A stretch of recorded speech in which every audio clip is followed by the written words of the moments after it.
Want to go out to a movie? Or maybe watch a movie at home, but you can't decide on what to watch? Head on over to freemovieinformation.com. The movie trailers and descriptions for thousands of movies, both current and older, are all in one place. freemovieinformation.com. Thousands of movie trailers, one location. freemovieinformation.com. Hey everyone, thanks for listening to the All Digital Radio Network. Whether you're a brand new listener or a longtime fan, you've probably noticed that we have quite a lineup. Do you have a business, an organization, or a group that needs global exposure?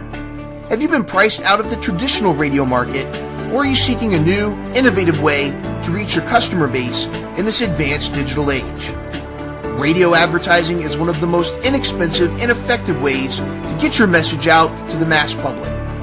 We have advertising packages for almost any budget with the same quality you've come to expect from the All Digital Radio Network. Give us a call today at 312-324-0180, or you can email us at advertising@alldigitalradio.com. Let the All Digital Radio Network broadcast your business message to the world crystal clear. Did you know that the federal government gives away over $400 billion in grants each year to private citizens like you? Go to findthegrant.com. These programs require no credit check, no collateral, no cosigner. What you need is the correct information found at findthegrant.com. If you're a U.S. taxpayer, you are entitled to your slice. Get the information to get started today. www.findthegrant.com. You are listening to the All Digital Radio Network.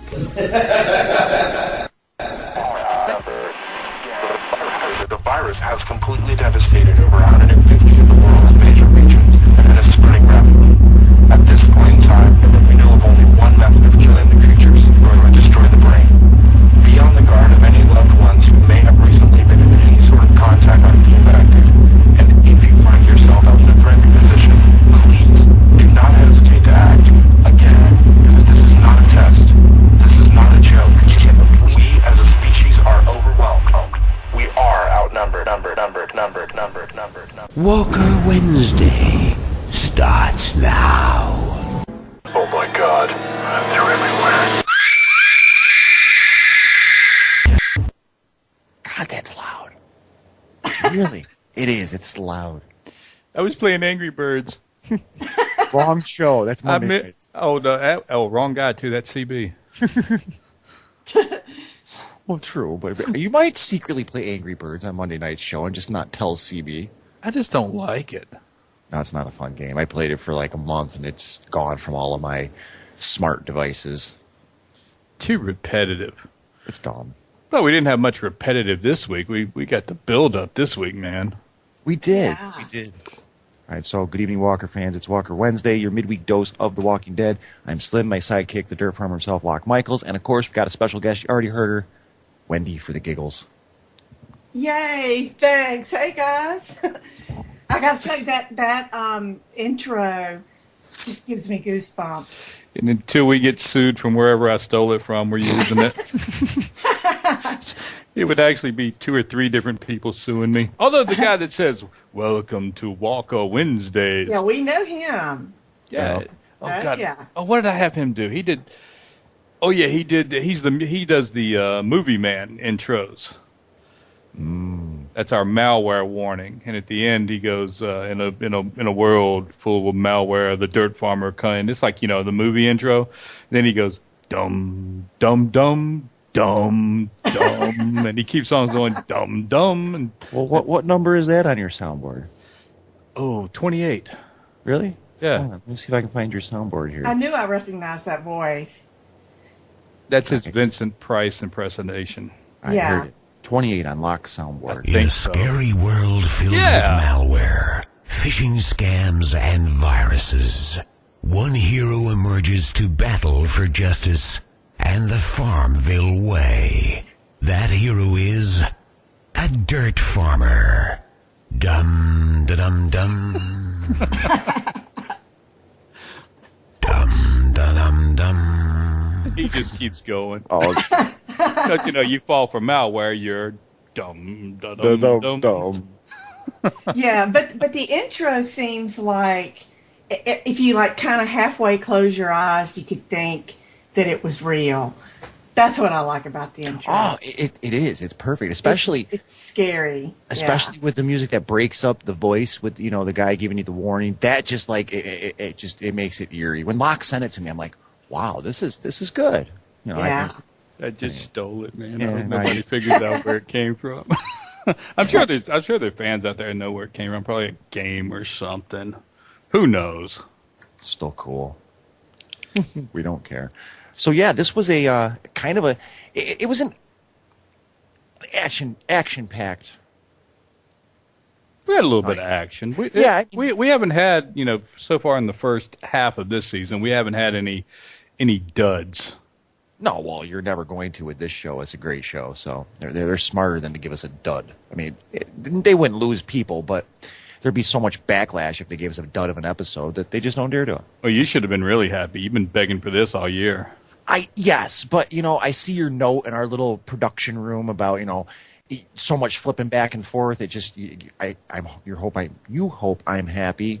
I am, but man, that was like crazy there for the first 10 minutes or whatever, because they just constant back and forth. This place, that place. Had to put the show notes on index cards and then mesh them all together. Yeah. It was, we saw the opening scene with Daryl and Tyrese. They were back at the church, and they were prepping everything, busting up the pews, boarded up the windows. And you made a comment here, who are these parishioners that couldn't get into this church? And you're right, because none of this, nothing was even set up to really keep people from breaking in. They're doing that now, months and months later. Who are these people? It's a good. Yeah, I mean, you couldn't break in the window. You couldn't crawl up under the boards, and we'll talk about somebody crawling out of the boards a little bit later. But they broke this damn thing up. I mean, there were 4 different sets, and then we had people breaking up from the original sets to go off and do their own little thing. Yeah, it was Yeah, we had Gabriel. He was. Well, that was still in the church. Yeah, that was Michonne's daycare service. Oh, yeah, Michonne taking care of the baby. And I have a question about that. What does that baby eat? You never see them feeding the baby. No. True. No, 3-4 episodes ago. Oh, what was it? It was. They were getting formula. No, the baby was eating some fruit, and she was feeding it back to Rick, remember? Oh, yeah, I do remember that. They were in the church. Yeah, right before the I think that was termites. I think that was the episode where the termites got whacked. Mm-hmm. You're right. Yeah. Because there's no, jars of baby food laying around. They didn't have baby food 200 years ago. No, but they at least were able to cut up vegetables and make baby food. Well, they had all those. They just went to the shelter. Remember the walkers in the basement, and they got all that canned stuff. I'm sure they had canned peaches. And anybody out there that eats canned fruit, it's 60% rotten, okay, before they even can it. I'm a chef. I know these things. And if you love canned fruit, sorry about that.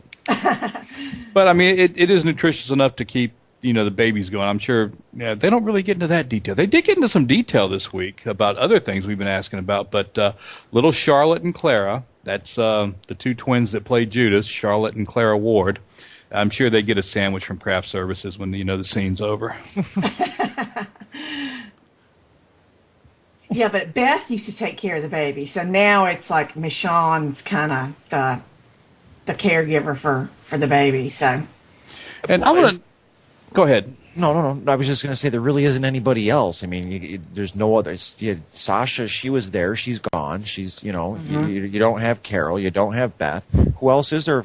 Woman-wise, besides Michonne, nobody. But she was going to go. She was going to leave Rick there. They had that little scene outside the church because Carl wanted to go, and they didn't want Carl going. But I'm telling you what, there's something really wrong with Gabriel, and I think we saw this by the end of the first episode. I mean, by the end of this episode, I should say. There is something really whacked about this guy. I mean, he's going through some inner demons. He seems to me to have a death wish.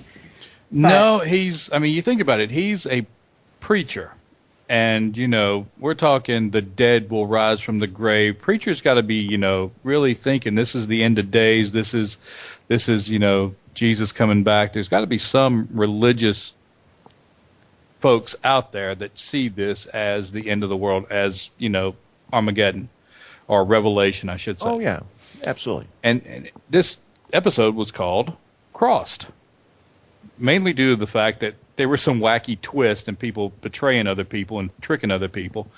But, there was this scene where he tells Daryl, as he's taking the organ pipes to use as barricades, he said, are you going to take the cross too?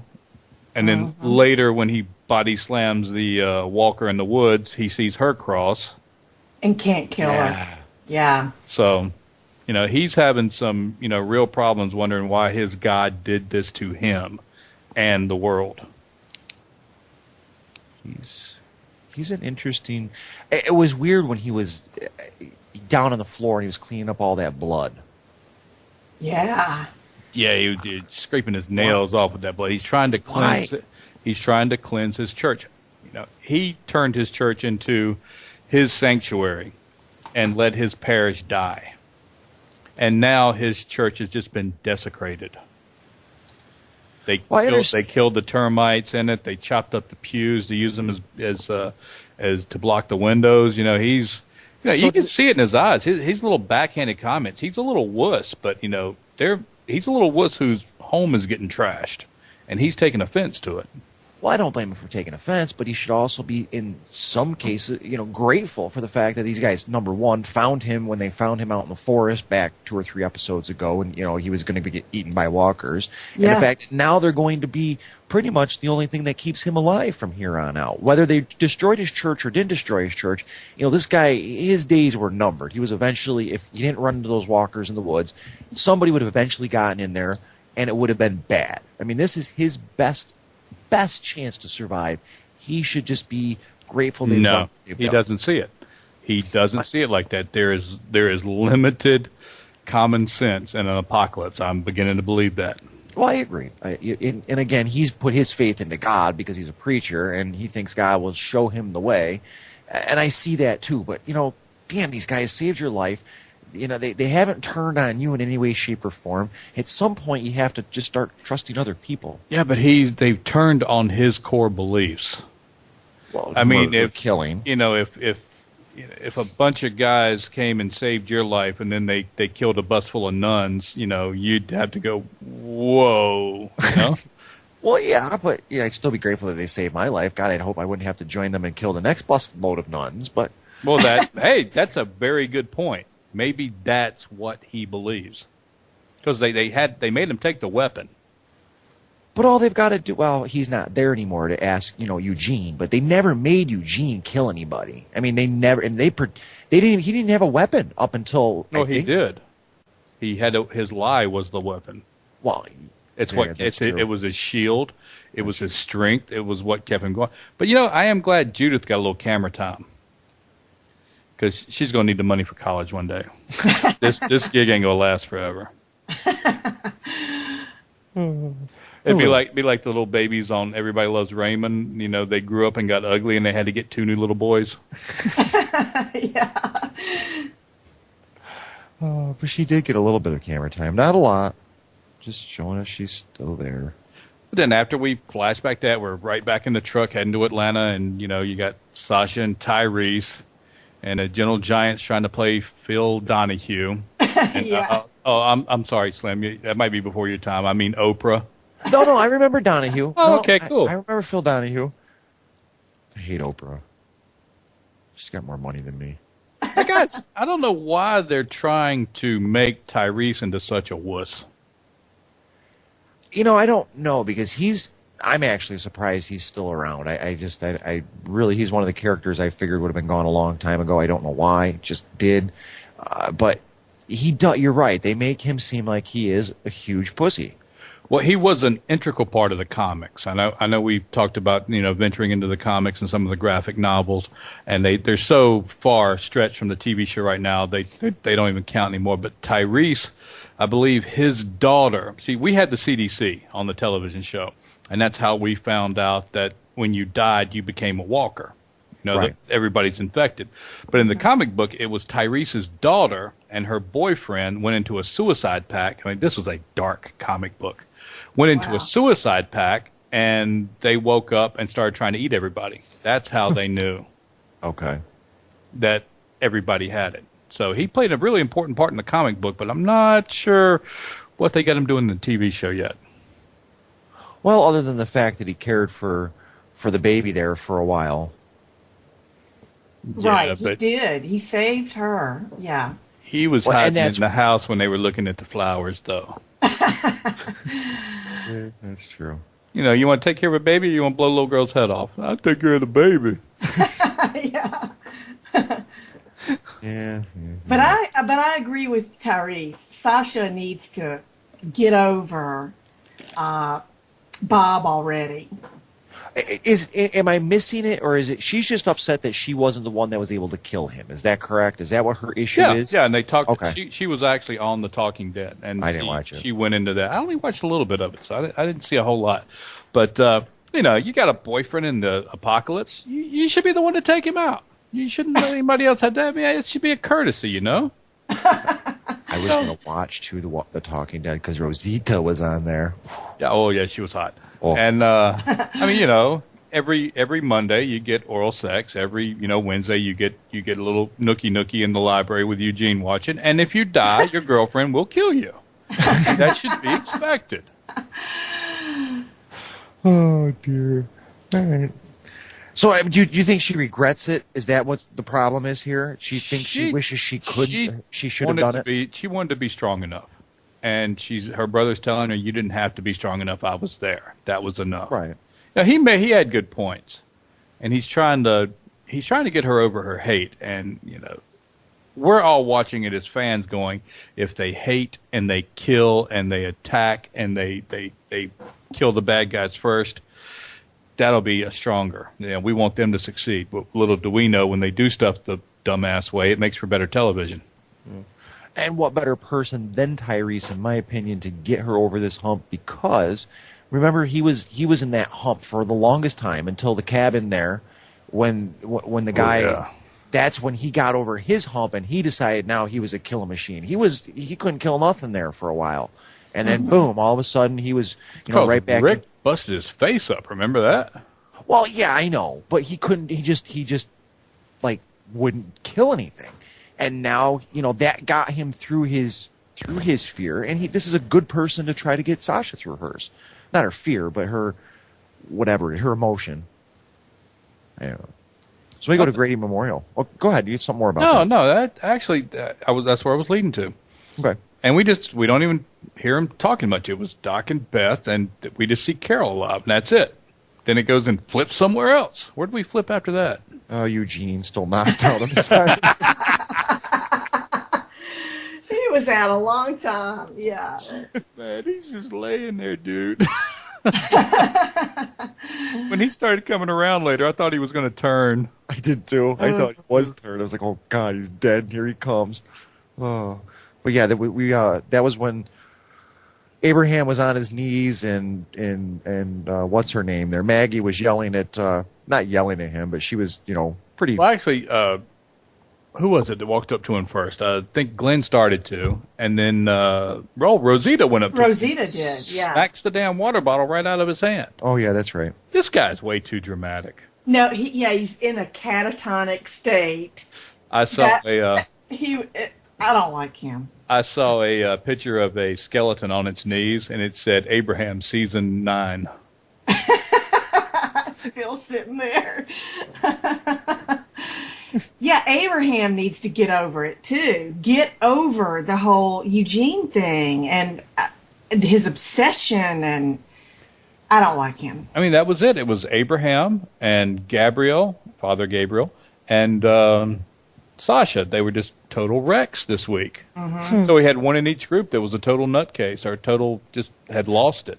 So which one of the nutcases is going to die next? That's what they're weak. Those are some of them are going to die. Well, but see, I don't think of Abraham as weak. Right at this point in the show, he's weak because of the fact that he's, like Locke said, he's lost his way. He's lost his drive. He's lost his mission. So yes, right now he's vulnerable. He's weak. But he is, I think, one of the strongest people in the group as a whole. If he was totally and mentally, there and stable, he's got the military background. He's huge.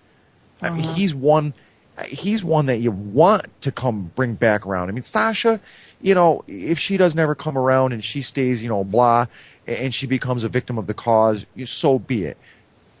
Abraham has got a lot of strength and a lot of knowledge. He's one you need to bring back around, get him thinking again, at least get him back, in survival mode. Maybe he doesn't have a mission, but make the mission survival instead of, Yeah. I'm sorry, my character of the week, Tara. Yes. She was the comedian, man. Great'em. That's the group's name, Great'em. Great'em. That's right. So wait a minute, let me see if I can get it. It's Glenn, Rosita, Eugene, Abraham, yep, Tara, uh-huh.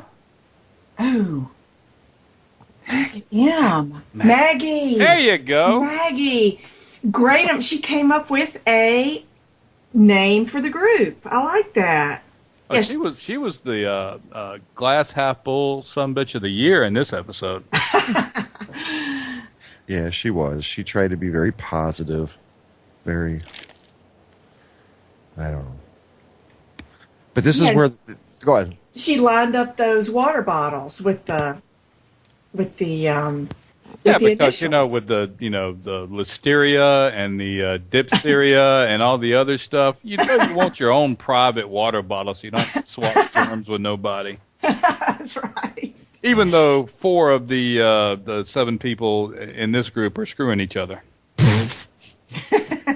but you don't want to drink after them.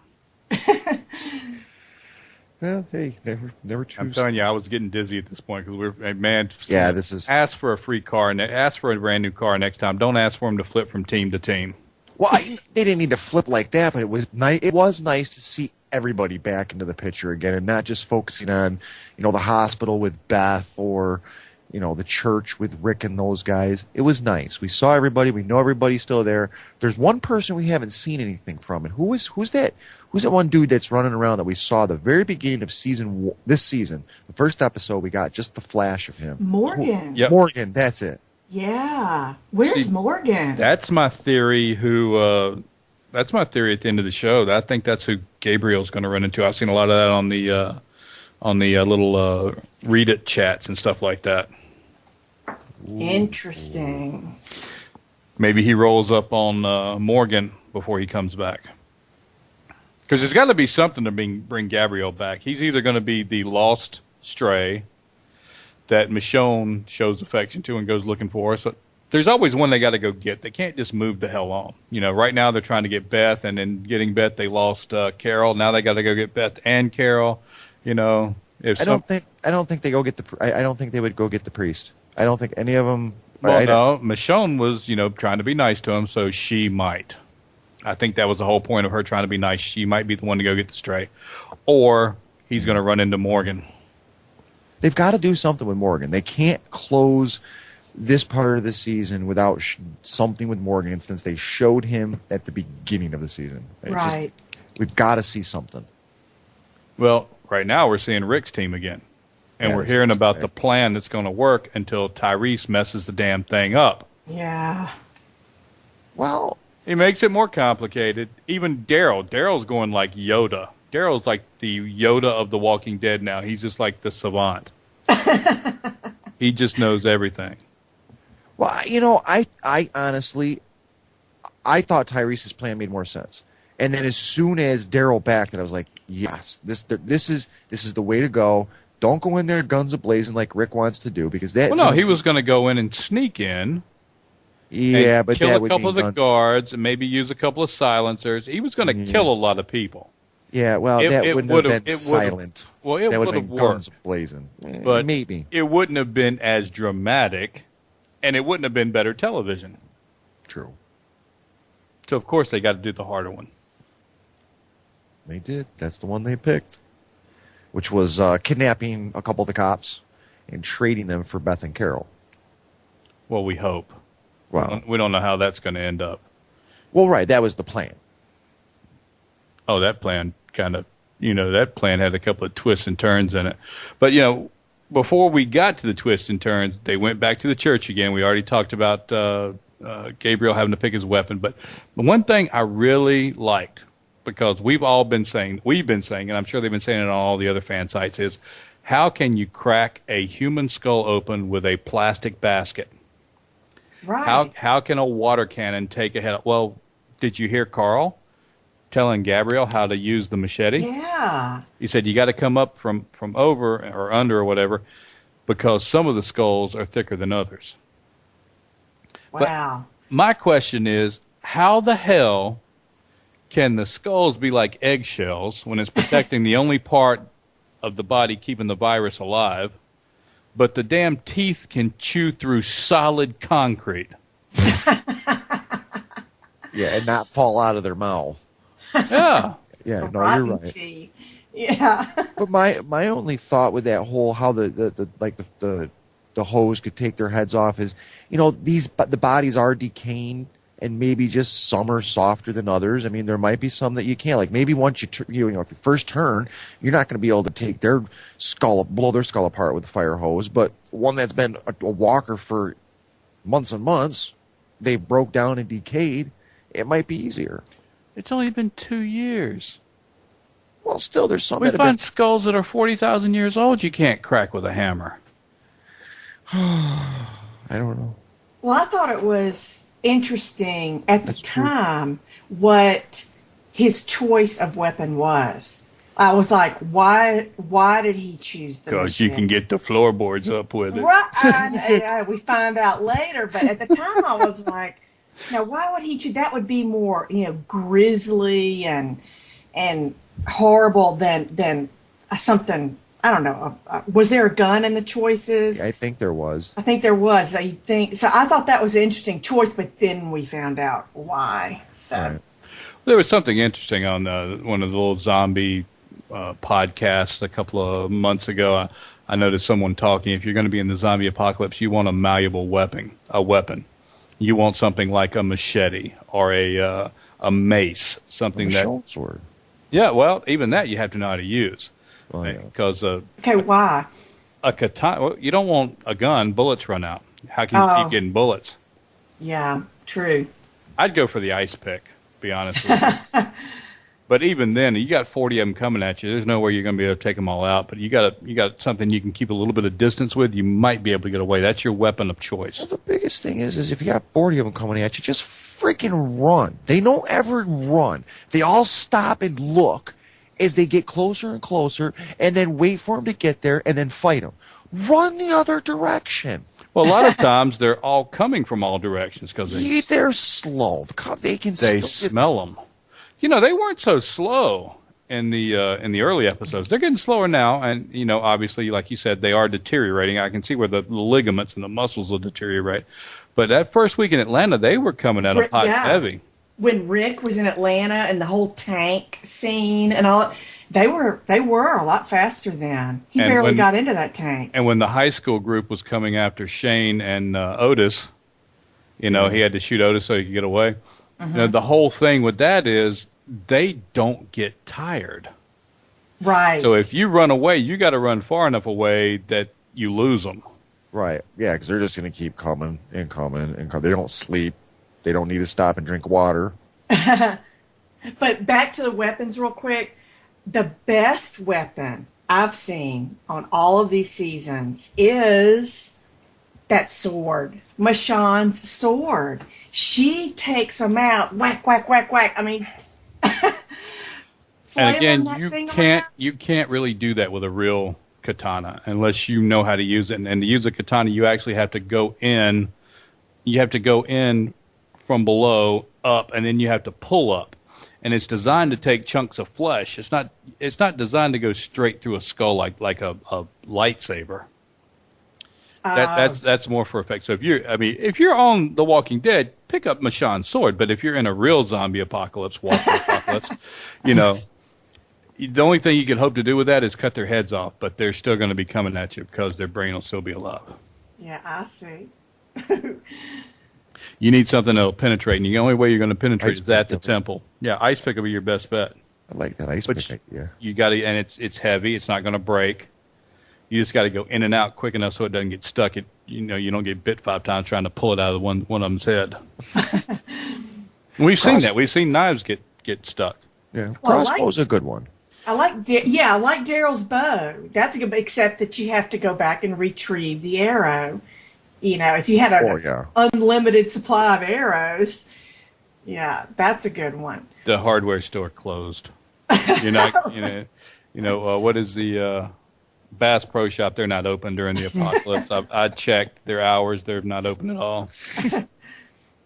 But we go back to Grady Memorial again. We actually see some interaction. It's Dawn, Beth, and who was the Officer O'Donnell, played by Ricky Wayne. He was inside. He was the one that wanted to get rid of Carol because he thought she was just a mess and she wasn't going to make it. And then Beth, spews out, well, you charge your DVD or whatever the hell it is every day, and it takes electricity. So, you can see that Dawn has got a mutiny on her hands. She knows she's about to be axed. So now she's got to say, okay, pull the plug. Oh, yeah, she couldn't side with Beth. If she had sided with Beth in front of the officer, she'd have been in big trouble. There's no doubt about that. That's why she, after the officer goes away, she decides to give Beth the key to the medicine cabinet. I thought that was... goes back to the theme of the show, crossed. She's crossing her... And we see a lot of scheming. There's a lot of scheming, little cross action in this show, and that's pretty much the theme of the whole show. And that's one of the big ones right there because, there's something weird with... I mean, she's just a narcissistic bitch is what she is. Yeah. But she's losing control, and there's just so much drama and so much office politics inside of Grady Memorial. Well, why? But why did she have to... I don't know. I guess I see why she had to hide the whole key thing, because if the officer found out that she gave it to Beth, then she'd still look... okay, forget it. I mean, Dawn and Abraham, they'd make a perfect couple.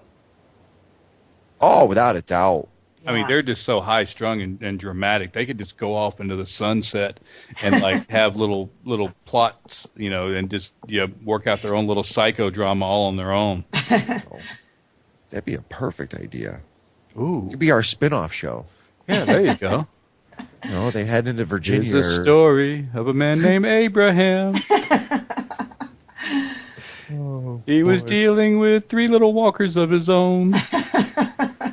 So is this where Beth gets the old man to fake the... No, that comes a little bit later. Okay. I think we go back to Greatham, and this is what basically Eugene and Abraham, and Maggie sends Glenn off with Rosita and Terry. Did y'all notice?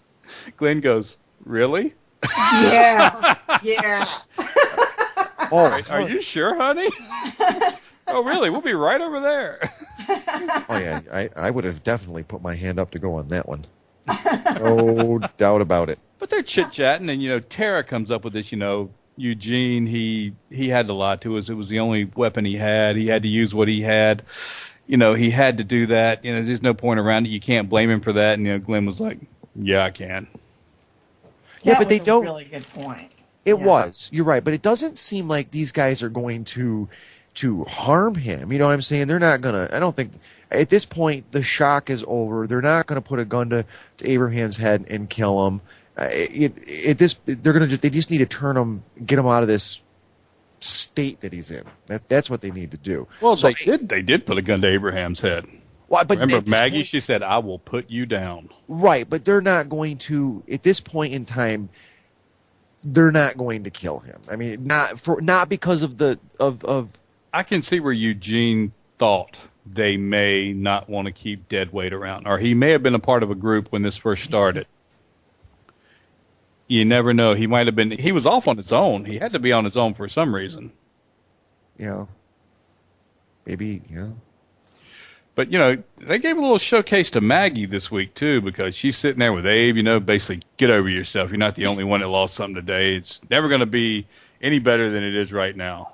Mm-hmm. So she's actually talking normal to Mr. I only quote movies. I love the get over yourself. That was great. And at least she sends her man off. She knows Glenn ain't getting nothing better.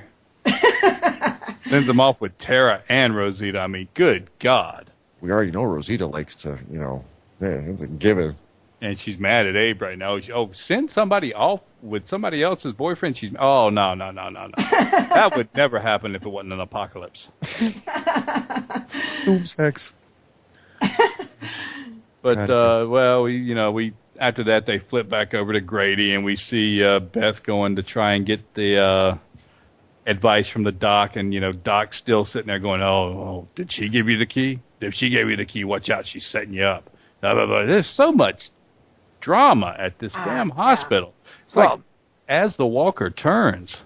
Yeah, well, here's an interesting thing. One of the kids today at work, he pointed out in that scene, he was like, I think the doctor told her the wrong drug.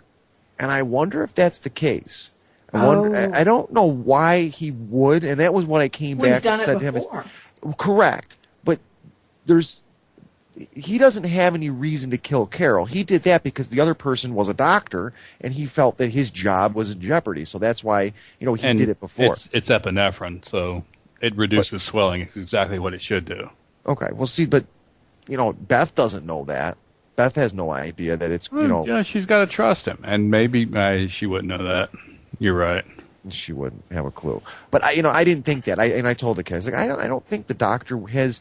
It would matter one way or another to him whether Carol lives or dies, so I don't think he would lie. I think he would tell her the correct medicine.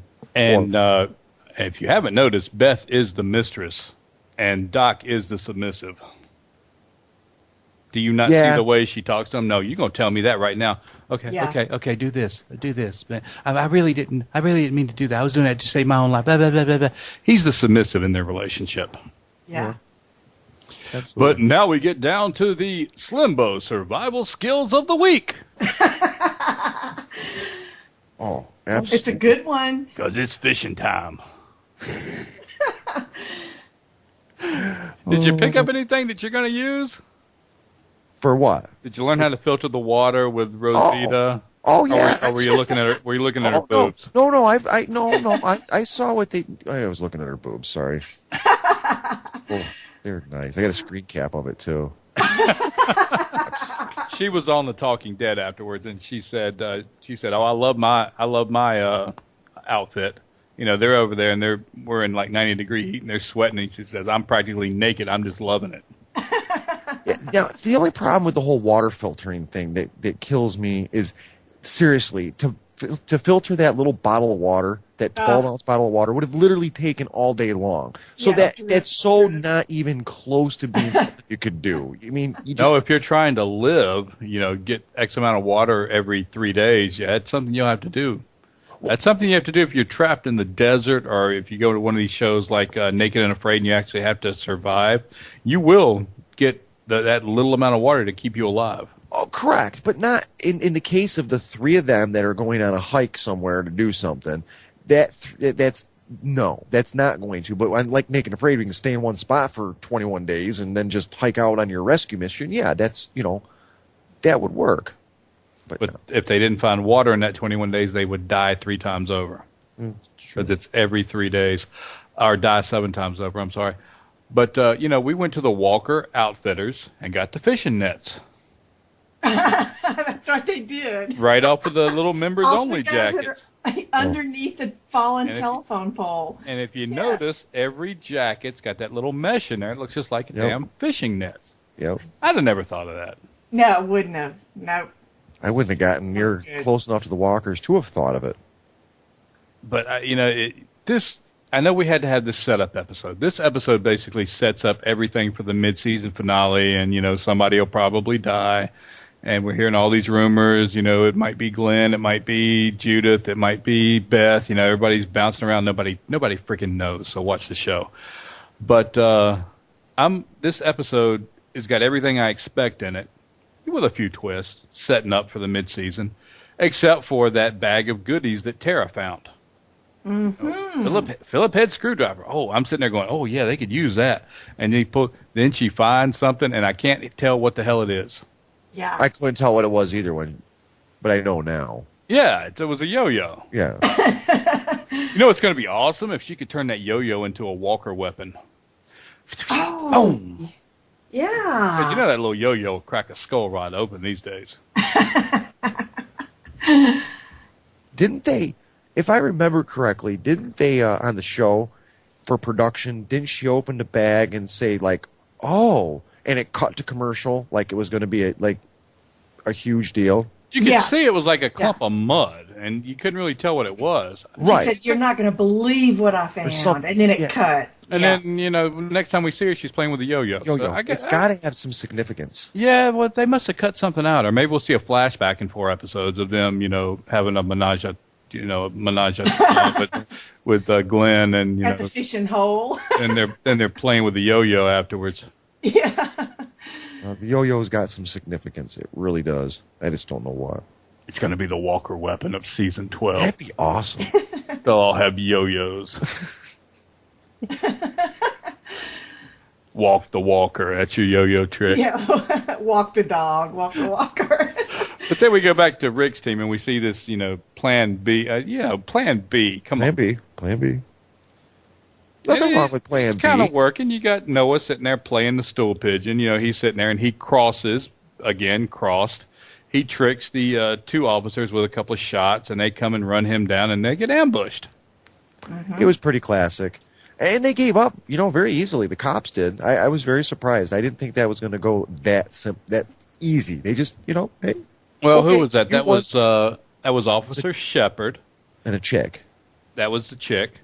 And Officer Bob Lample. Lampson. Lampson. Lampson. I spelt it wrong in the thing, but it's Lampson. Mm-hmm. Of course, we'll find out the significance of his name being Bob a little bit in just a few minutes. Mm-hmm. But then the second car shows up, and who's in it? Oh yeah, the main dude there. Yeah, his real name is his character's name is Officer Locke. He's Christopher Matthew Cook, but I got a few other choice names for him. So he's like the number 2, right on the totem pole underneath. Under Dawn. Well, Officer Rapey McRapist was number 2. Oh, yeah. And then who knows? And O'Donnell might be her little guy now, but he was the guy at the hospital. And apparently Shepard and Officer Bob have a little thing going where they've got their own little clique, because we hear a little bit later that everybody wants Officer Bob to be the new Dawn, the new chief. Mm-hmm. Yeah.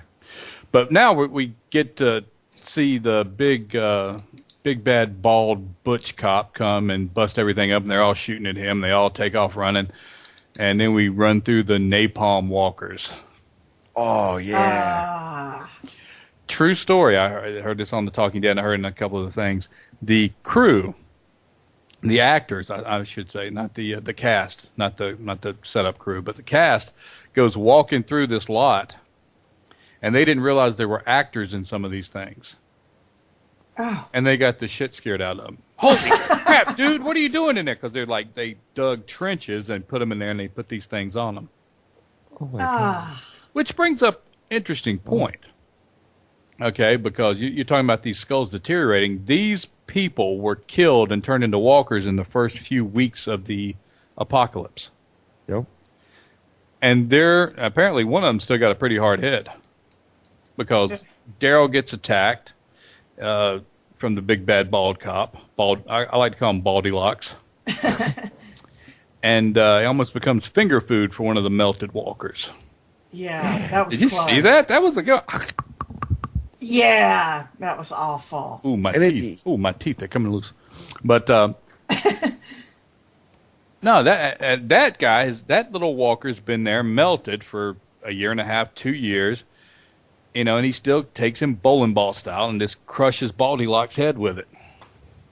God, yeah. So those are the FEMA workers that are, they're like halfway deteriorated. So they turned out that way because they were napalm. Yeah, right there. But it didn't kill their head though. It didn't kill the brain. I guess some of them were still alive. Not all of them, but enough of them were just sitting there melted for the last 2 years. And Daryl snapping at whatever went by. Yeah, snapping at us. What a and life. Daryl pulls that guy's head off, the walker's skull off, and bonks the officer over the head with it. That was Officer Licari, that was classic. Or Baldy Locks. That had to be the best scene. And if you notice, they had that thing rigged so that the spinal cord was still moving when he ripped it off. And then Rick shows up. Rick's getting ready, to waste the guy. He says, "You win, asshole." Who calls somebody an asshole in a zombie apocalypse with motherfuckers killing them everywhere? And say, "You asshole." No, you say, "Yes, sir, I surrender, sir." Hands up. Not fighting. No more. Yeah, no, you don't call someone. And Yoda, Jedi Master Daryl, has to stop him from killing him. What's up with that? Yeah, what happened to Daryl? I'm sorry. I promised I would not curse on this show, but just I need one exception because I posted this on the Walker Wednesday Facebook page a little while ago. I got it off of one of the comments on the official Walking Dead site. Daryl has officially beat a motherfucker with another motherfucker. Yeah. I see Daryl as becoming the original Rick, when Rick was still in control and knew. Rick doesn't really have purpose either right now. I mean, not any real purpose other than, how do you say it? Say Carl for us. You got to give us the right way. Carl. Yeah. Carl, don't let him have the machete. He'll get through the floorboards, Carl. Rick's just all gung-ho now. He's just, he doesn't think things through. He's starting to a little bit more lately, but he was crazy for a while. And I think you're seeing Daryl try to maybe become more of the level-headed leader of the pact. And I agree. I think so. Well, Daryl's been smart for a long time, even in season 2. He was very smart. The episode where Shane and Dale both died, that very same episode, Dale was trying to convince Daryl to come over to his side and not kill the kid in the barn, that Randall, the kid that Shane wanted to kill. And he was like, "Well, I know he killed Otis." And Dale was like, "He told you that?" He said, "He came back with the man's gun. Can't you figure that out?" And then he just walked away. So, he's not a man of many words, but he's been smart on the show. They've written his character intelligent for several seasons. Oh, yeah. No, I'm not saying he's dumb in any way, shape, or form. But I think he's trying to take over as the one in charge. And he's the best one to be in charge. I mean, but his background doesn't make him an alpha male. He had an alpha male father who beat him, an alpha male brother who beat him. He's the third stringer. He likes that lieutenant role. Mm-hmm. He's fitted for that lieutenant role. He always bows to Rick and gives Rick the benefit of the doubt. Rick will get him killed. Daryl won't. Especially when Rick shows him some respect, and then he's really all over Rick. Yeah, but Rick is, in all honesty, I think Rick gets him killed, Daryl doesn't. And I mean all of them as a whole. Daryl slows him down. Daryl slowed him down. He slowed that roll this episode, and we see that. So now Daryl's becoming Rick's, and Rick does listen to Daryl. You notice that. As soon as Daryl says something, if he says so, it must be true. So there is mutual respect there. Yeah, he does. He doesn't, jump all over him. No, you're not right. We're doing it my way. He does, he does listen. He does follow. But I see Daryl being in charge down the road, either with it being Rick dead or just Rick taking that would be a major detour from the original story. Oh, yeah, I don't think they've done that before. I don't think they would kill him. I don't. But I mean, he's the main character. Well, he's still got his right hand, and in the comics, he would just be having a hook on his right hand right now. Yeah. So what else happens? Where are we now? We got they captured all the they captured all the little cops. guards and the female officer. Oh, who was that? Officer Shepard, played by Terry Weeble. She's kind of cute. And you just like police chicks, I know you. And So she's sitting there, trying to, tell them, and like I said before, that they're a faction away from Dawn, and just let us go in, and we'll get your friend back. And Officer Bob, he wishy-washy's all over the place. He's on their side, he's off their side. He's like, no, you're just lying. We wouldn't do that. We'd just go in and double cross them. So we're just gonna let them do their thing, and we're gonna play it their way, and we'll get to go home and go to sleep tonight. There's your cross again. The double cross. Mm-hmm. Yeah, they did all through that. That was the thing. They know how to write these things in. I'll tell you that. Yeah, they do. So what happened? Sasha's alone with the dude, and what was it? He had he remembered seeing somebody supposedly in the it was the napalm section. Yeah. Officer Tyler was at the church not the church. I'm sorry, the hospital, Grady Memorial.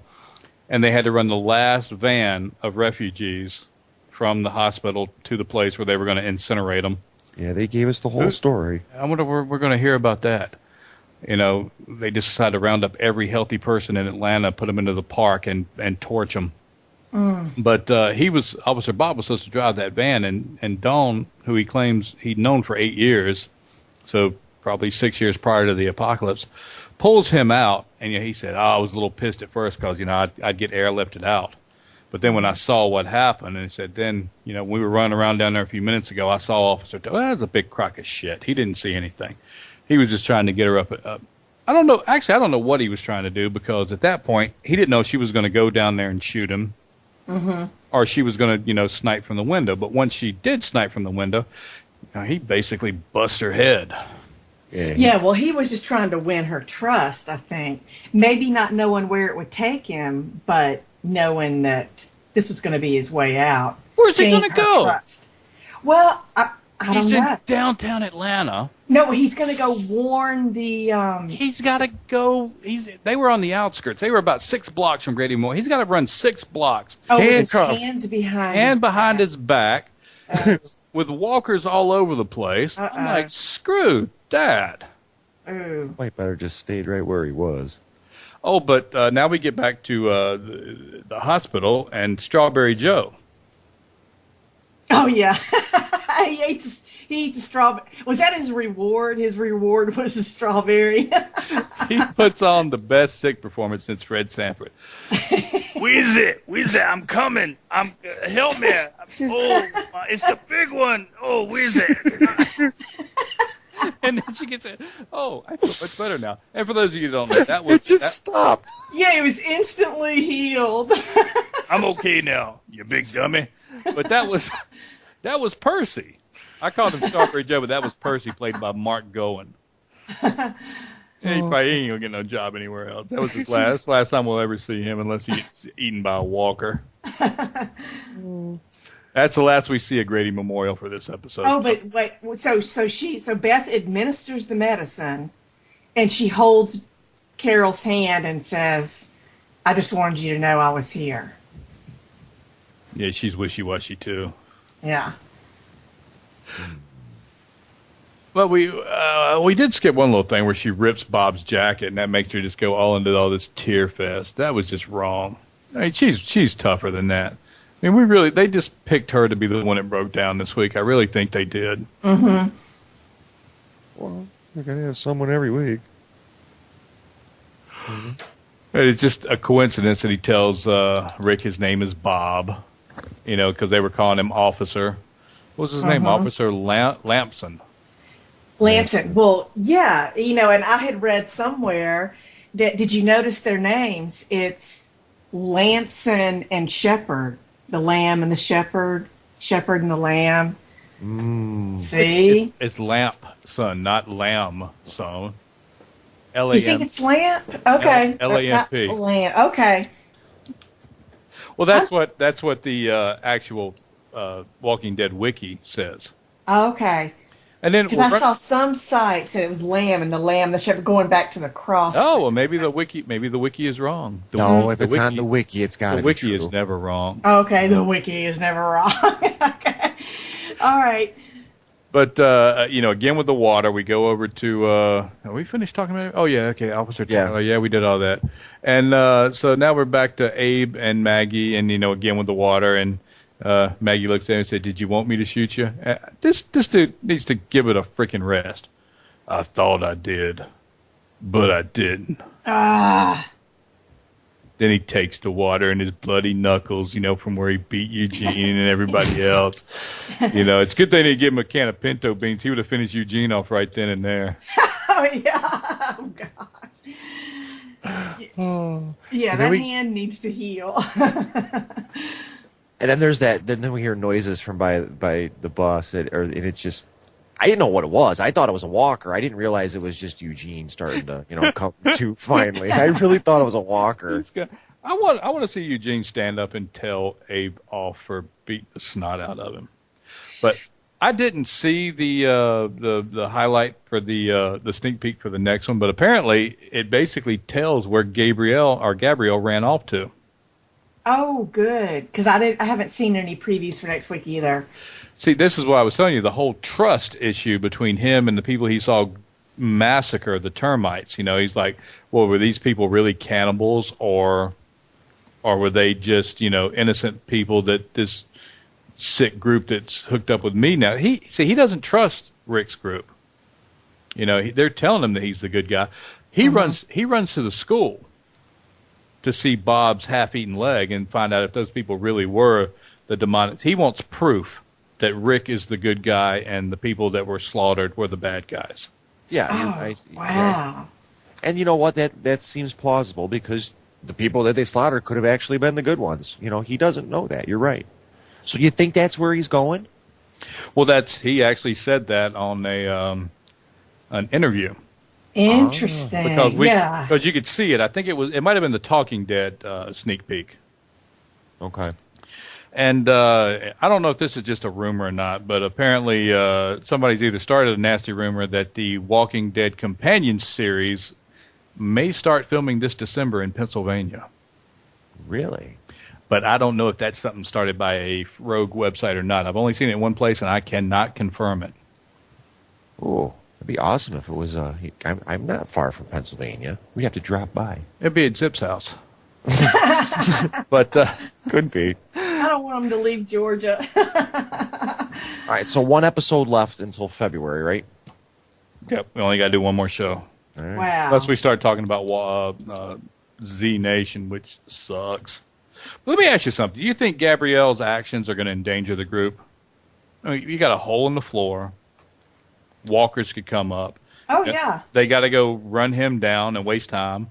And like I said, someone says, will Morgan show up to save him in the woods? Well, I absolutely agree. His actions are going to hurt them because they are going to, like you said before, stop and someone's going to go find him, and that always means someone dies. Someone always dies when they have to go chase someone down. So, yes. But if they were smart and just said the hell with him and just went on their own separate way, it would be perfect. But they won't. They'll chase him down. And unfortunately, we are out of time. We're out of here. Oh, no. Yeah, that's it. That was fun. Can't wait for next week. Sunday. Mid-season finale. Yeah, Sunday, 9 o'clock, AMC, the mid-season finale. Someone's going to die. What's the rumor? Do we dare disclose the rumor? Everybody's saying Beth, but you don't know. Yes, maybe Judith. Judith is in that little room. Walker comes up through the hole in the floor, gets Judith. Oh, you're sick. No, it won't be Judith. It's Beth. It's Beth or Carol. It's got to be Beth or Carol. Guaranteed it's one of them. All right, have a good night, everyone. Thank you. Join us again next Wednesday night, 10 o'clock, walkerwednesday.com. Like us on Facebook. I guess that's it. You guys want to say good night? Good night. Bye.